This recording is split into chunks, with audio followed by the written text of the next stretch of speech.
That is especially true when it comes to the climate crisis, which is why we will work together and continue to work together to address these issues, to tackle these challenges, and to work together as we continue to work operating from the new norms, rules, and agreements that we will convene to work together on to galvanize global action. With that, I thank you all. This is a matter of urgent priority for all of us, and I know we will work on this together. Should you have taken those steps sooner before parents got to these shelves and couldn't find formula? If we'd been better mind readers, I guess we could have. But I know the president said more action's coming, but this has been ongoing for months. There were supply chain issues already. Then you have the issue with this one plant, Abbott, whistleblower in September, February, the recall. It's May. Why has it taken so long? And why did the president on Friday seem to say that it was new information to him? He said, if we'd been better mind readers, I guess we could have done something earlier. Well, look, the administration acted from day one. In addition to all of this, we have to subject these companies to some scrutiny about the safety of this and how we got to a place where we have babies crying in our country because they're hungry and the shelves are bare. We have to fill them immediately. On the Energy and Commerce Committee, as well as with my colleagues in the conference, we are asking the questions. We've been raising the alarm to President Biden for months. That theory holds. Democrats are in some serious trouble right now because in our new NBC News poll, just 16% say the country's headed in the right direction, while a whopping 75% say we're on the wrong track. In fact, that wrong track number has been 70 plus for 7 months, which in the past has signaled big losses for the governing party. President Biden's numbers have hit a new low. Only 39% approve of his job performance against 56% who disapprove. What do you say to the mother or the father sitting at home right now and said, I've been to Walmart, I've been to CBS, I've been to every store I can think of, and I cannot find food for my baby. What's their move here? We understand how challenging this is. I'm a parent. All of us have experience with just how life and death needing to have nutrition for your child is. Right now, first and foremost, if you've got a particular challenge, you should reach out to your pediatrician, your healthcare provider. There are emergency tools, emergency issues in place. I've led on this issue since February, and we as House Republicans continue to demand answers from the FDA. And unsurprisingly, when I reached out in February from my office to the FDA, we received no substantive response. Joe Biden simply has no plan. In fact, when Joe Biden's White House was asked about the shortage, they laughed. Shameful.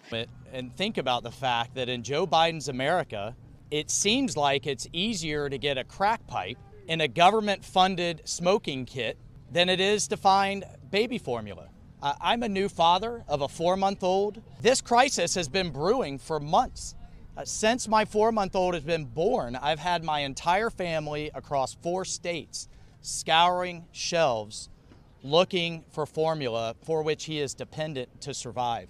What have we heard? What have we collectively heard from the Biden administration since we've been raising this issue? Silence, crickets, zero, nothing. Nothing at all. And especially in my home state of Missouri. Missouri is just one of 6 states in America that has more than half of its baby formula out of stock. Business and retailers are rationing supplies. As you can see, this is from a local store, limiting the amount of formula that a customer can buy. The St. Louis Crisis Nursery, an amazing organization dedicated to supporting at-risk children, has been pleading for donations of formula so they don't have to turn away families in need since the end of February. This is absolutely unconscionable. As a mother of 3, and as Elise said, a proud grandmother of 2 and another sweet baby on the way, it is terrifying to think desperation that parents, they should never be happening. It is purely due to the blatant incompetence in this White House and the Democrats who haven't even scheduled a hearing until the end of May.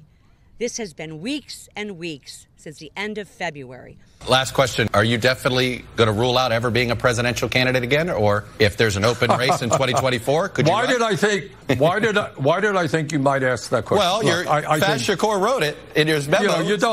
No politician I know rules out, all options. Everything is on the table. But, right now, my focus is to do everything that I can to elect candidates to Congress who are going to stand up and fight for working families in this coming midterm election.